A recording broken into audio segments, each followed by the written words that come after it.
Today, I'm going to teach you how to make a frosted navbar in Webflow.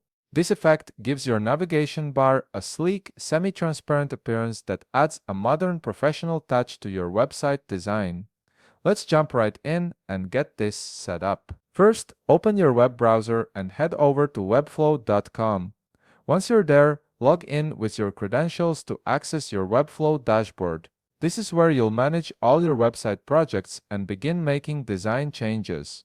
Once you're logged into your Webflow dashboard, navigate to the All Sites section. Here you'll see a collection of all the websites you've created or have access to. Hover your mouse over the site where you want to create the frosted navbar effect.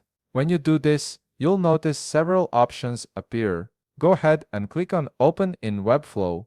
This action will launch the Webflow Designer, which is the main workspace where you'll be crafting your frosted navbar design. Now that you're in the designer, your canvas should be displaying your website layout. Look for your navbar element and click directly on it.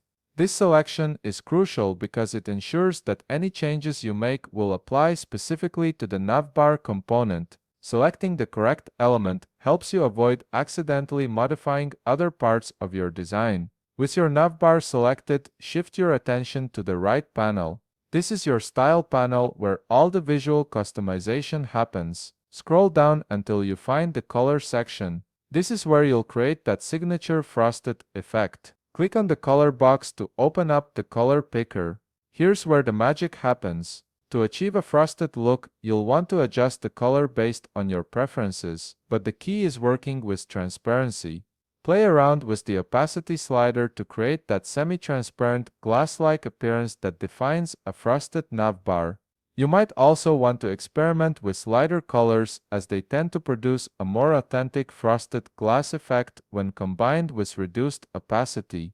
And there you have it. You've successfully created a frosted navbar in Webflow. This simple yet effective design technique can instantly elevate the look of your website and give it that contemporary edge. If you found this video helpful, please leave a like, subscribe, and see you in the next video.